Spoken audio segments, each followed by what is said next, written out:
Masechet Baba Kama, résumé du Daf Ayin Gimel. La Gemara ramène ici le machloket entre Abaye et Rava. Abaye et Rava sont en discussion à propos du Ed Zomem. Edim Zomemin, comme dit la Torah, sont des faux témoins. Ces faux témoins-là, à partir de quand ils deviennent pasoul? À partir du moment où on les a rendus faux témoins, ou à partir du moment où ils avaient témoigné, puisqu'ils s'avèrent rétroactivement que c'est un témoin en mensonge. C'était un faux témoignage. Un témoignage en mensonge. Donc, est-ce qu'on va dire que donc, ils sont des faux témoins, ils sont psoulim rétroactivement, et qu'on devra donc annuler tous les témoignages qui ont eu lieu depuis le jour où ils avaient témoigné à la fois jusqu'aujourd'hui? Et donc, il faudra fouiller dans les dossiers et retrouver à chaque fois qu'ils ont témoigné et dire, voilà, c'était faux, c'était des mauvais témoins, ils sont pas saouls. Ou bien on va dire non, jusqu'aujourd'hui, on les a attrapés, ils restent cachers. Dorénavant, on les considère comme des psoulim. Cette discussion-là est une machloket de Abaye et Rava, et que la Gemara avait tranché comme Abaye qu'ils sont psoulim rétroactivement. La Gemara ramène une objection sur cette machloket qui est repoussée, puis ensuite la Gemara elle propose de dire que c'est en fait une ancienne machloket Tanaïm. Là-dessus, la Gemara ramène une machloket Tanaïm qui ressemble un peu à celle-ci, et qui est expliquée d'après la Avamina de la Gemara de la manière suivante. Une machloket entre les Chachamim et Rabbi aussi. Que selon les Chachamim, des témoins qui ont dit, nous témoignons qu'un tel a volé, et qu'il a égorgé, ces faux témoins-là devront payer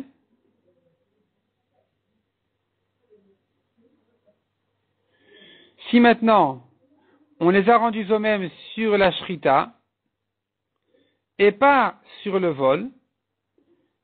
Donc on accepte le témoignage du vol et la shrita c'est un mensonge. Ils devront payer donc sur 5 taureaux. Les 2 premiers du vol, ils n'ont pas à payer ces faux témoins. C'est le voleur qui va les payer au propriétaire. Le voleur devra rendre le double parce qu'il a 2 témoins qui ont dit c'est un voleur. Or, on n'a pas pu les rendre eux-mêmes, les rendre mensongers sur cette partie-là du vol. Par contre, le 3e, 4e et 5e taureau de plus qu'il faut payer, dans les 4 et 5 qu'il faut payer sur la shrita, eh bien, ces 3 de plus là, c'est les témoins qui vont les payer au voleur. Rabbi aussi dit attention, ça dépend. S'ils ont témoigné en un coup, tu as raison.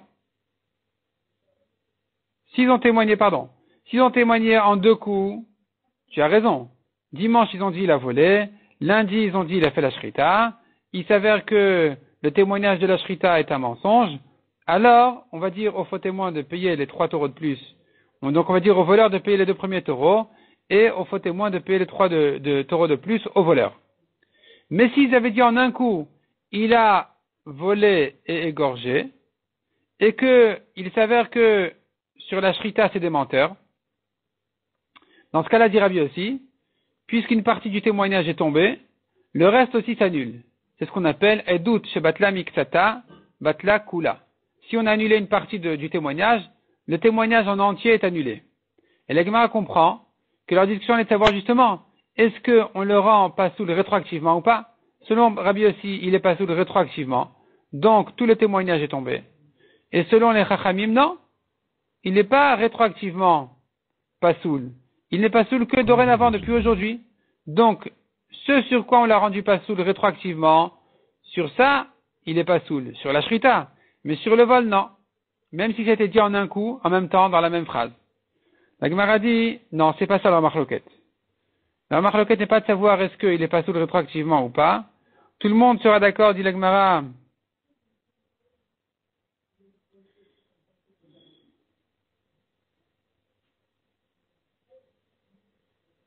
qu'il est pas soul rétroactivement, et que donc, si je considérais que leur témoignage était une seule et même parole, le vol et la shrita, alors il aurait été pas soul sur le tout en un coup.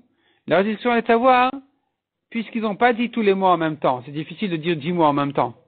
Comme on dit Zachor Veshamor Vedibur Echad. Les témoins n'ont pas parlé comme ça, ils ont dit il a volé et il a égorgé. Il a volé et égorgé.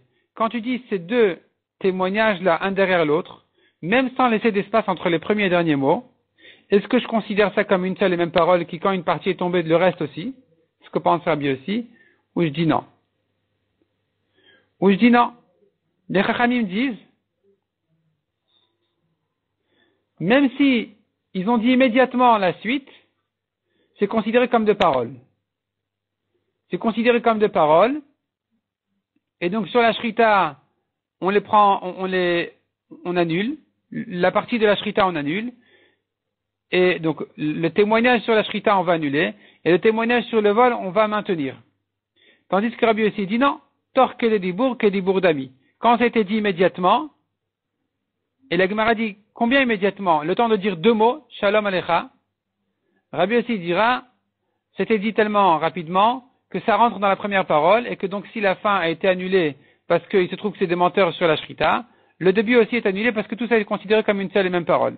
Entre parenthèses, la Gemara précise que selon Rabbi aussi, s'il a dépassé ce temps des deux mots-là, de Shalom Alecha, même si c'était rentré dans les mots de Shalom Alecha Rabbi ou Mori, et que là ils ont ajouté les derniers mots de la shrita, c'est déjà distingué en deux paroles différentes. Parce que pour Rabbi aussi, dans ce cas-là, on ne considère pas que c'est la même parole. On considère que ça s'est déjà éloigné de trop.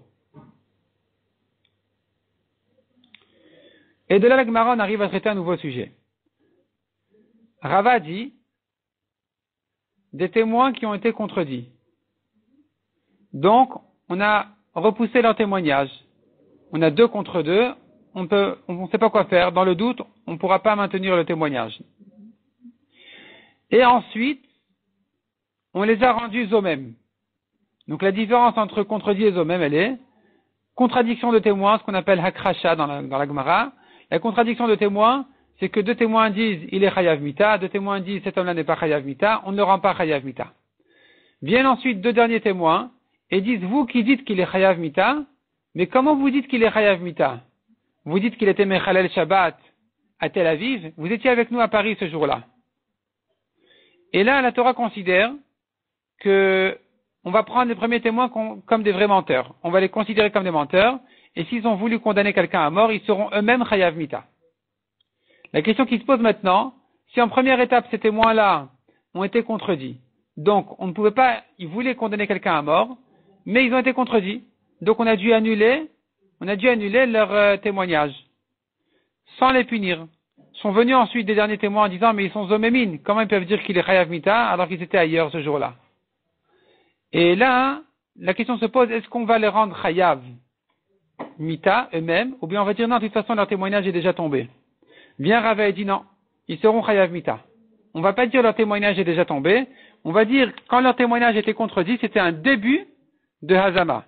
C'est un début de zomémine, un début de système de hazama, on les rend zomémine, et donc c'est pas considéré comme si leur témoignage de toute façon est tombé, il est tombé à cause d'un début de hazama, quand la hazama se termine en disant voilà mais vous étiez avec nous ailleurs, eh bien, hazama c'est-à-dire vous étiez avec nous ailleurs ce jour-là, eh bien dans ce cas-là on leur fera qu'asher zamam. On va les punir de subir ce qu'ils voulaient condamner cet homme-là, comme dans ce cas-là à mort, eux-mêmes seront chayav mita. C'est ce que dit Rava. Et la Gemara ramène toute une preuve pour Rava. Rava ramène une preuve d'une braïta à propos d'un homme qui a aveuglé son esclave, donc il doit le libérer, il lui a cassé la dent. Il y a une discussion entre les témoins, qu'est-ce qui s'est passé d'abord?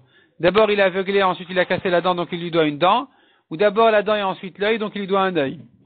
Et donc il y a 2 cas dans la braïta, et Rava a toute une démonstration, d'où Rava finalement il termine par prouver dans la suite du daf suivant, que les témoins ont été d'abord contredits, et ensuite on les a rendus eux-mêmes, et ils seront quand même chayav. Et le cas serait, les premiers témoins ont dit, le maître a aveuglé son esclave et ensuite il lui a cassé la dent. Les témoins suivants disent maintenant, d'abord il lui a cassé la dent et ensuite il l'a aveuglé. Et viennent encore d'autres témoins pour renforcer le deuxième en disant mais les premiers sont des menteurs, ils étaient avec nous ailleurs ce jour-là. Il se trouve que les premiers qui ont dit le maître lui a cassé la dent et ensuite il a aveuglé, ils ont voulu faire perdre au maître le prix de l'œil pour rien, parce que dès qu'il lui a cassé la dent, il doit le libérer, et sur l'œil, il est chayav ensuite. Et donc ces témoins-là, ils doivent payer l'œil à l'esclave.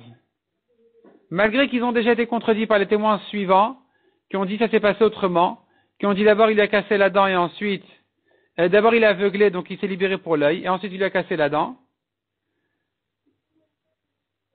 Et que donc, le premier témoignage a déjà été annulé, malgré tout, quand les rangs eux-mêmes, ils seront chayav. Donc d'après Rava, on a une preuve de là, que, même s'ils ont déjà été contredits, quand les rangs ensuite eux-mêmes, ils sont chayav.